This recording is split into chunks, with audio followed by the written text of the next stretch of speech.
We've been doing this work on the South Alligator system in Kakadu, and we're right in the middle of the project at the moment. So it's part of NERT Project 3.1. There's some brochures about it, and the idea of this project generally is to look at how important floodplains are for the animals and stuff in the system. So my part of the project is looking at fish and where they go during the wet season and what they get up to. So we're really interested in how do fish use floodplains. They did some work in a previous program called TRAP a few years ago, and it showed that about 40% of, say, a barramundi, the body tissues are actually derived from floodplain.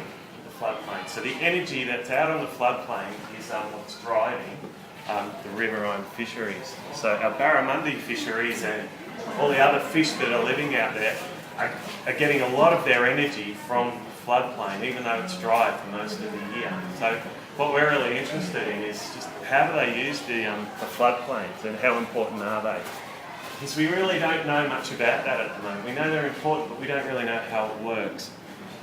So we're interested in questions like, do fish use floodplains as feeding areas? Sorry, I'm going to... No, you're good. All good. If they are doing that, how many of them? Do they all go out onto floodplains? Does the whole population just leave the billabongs and go out and spend all their time on the floodplain? Or is it only some? How long do they stay out on the floodplains? If they are going out, are individual fish just going out for overnight and feeding and then coming back to their home in the main river, or do they just use it as habitat right throughout the wet season? And if they are using floodplains, are there particular areas that are like hotspots for them, or do they just go everywhere? And I think another really interesting part of this study will be when the water starts receding and that we start entering the dry season. What happens to these fish if they're out on a floodplain? Are they smart enough to know that they've got to start getting back into the main channel where they're going to have water throughout the dry season, or do they just get stranded out there and die on the floodplain?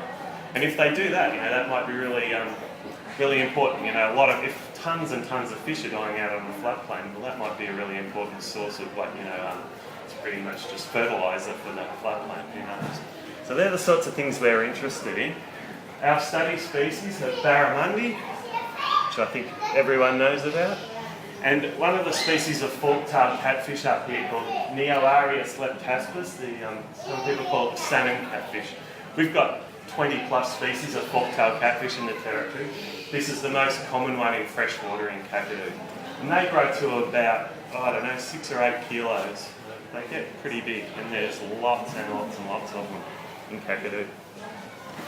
So the way we catch our fish for our research is with electro fishing. So this is cheating, essentially. This is a punt. There's a generator on board the boat. These things, if you can see them, they're little prongs, that's the anodes, and they're on poles that hang out in front of the boat. The guy at the back controls the boat and keeps his foot on a button which turns the unit on. And then the guy at the front, wearing his protective gloves and gumboots, hits a button, it puts electricity in the water, the fish get momentarily stunned. You've got to be very quick and you net them up. If you miss them, they just disappear. And it doesn't harm the fish, so you can just catch them, put them in a tub. When we're finished, we can release them. So it's used all over the world, that technique, and it's really effective. And the other method we used was just catching, for catfish, the electrofisher doesn't work very well. So here's William Alderson, who's been coming out helping us catching one of the catfish on a hand line. So most of the catfish were caught by just hook and line. And then we tag the fish. So we would follow the electro fishing boat around, or the guys fishing with this in our punt. And we have a foam surgical cradle.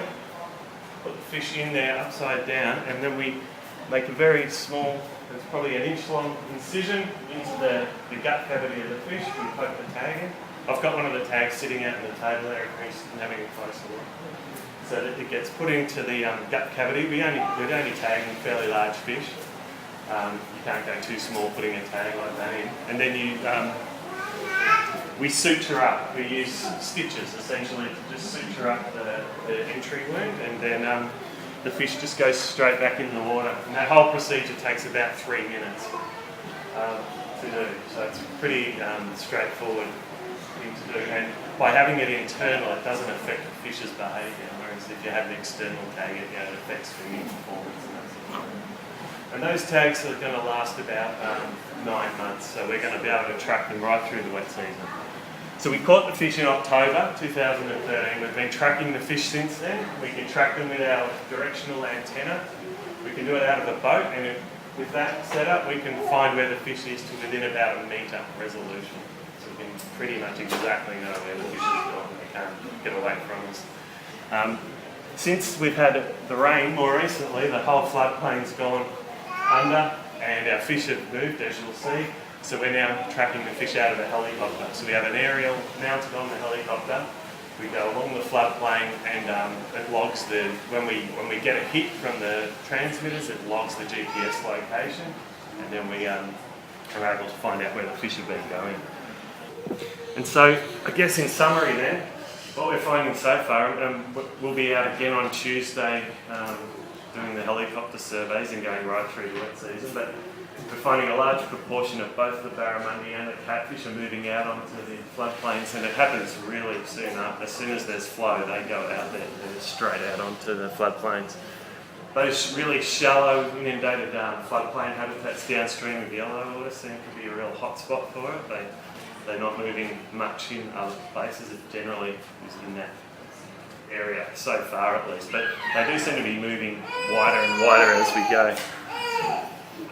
And although we think some of the barra that have disappeared might have moved to the estuary to spawn, most have stayed, the ones we tagged have stayed in the freshwater floodplain area.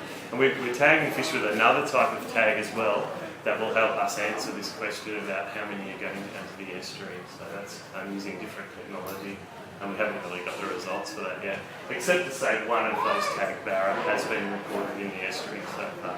So we're pretty confident that the ones that disappeared, at least some of them have gone to the estuary.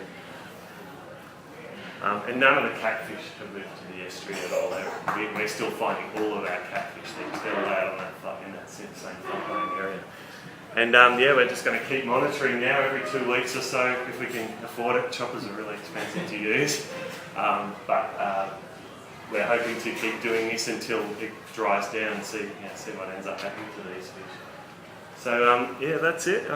There's a lot of people who are really giving us a lot of help with this project, particularly the staff at Jabiru National Park, Antique Fisheries.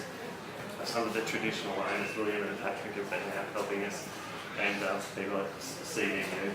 So it's quite a big the guys at Northern Australia helicopters have been great too. So really a lot of work's gone into this, but it seems to be going well, getting I think some really interesting results out of it. So thanks.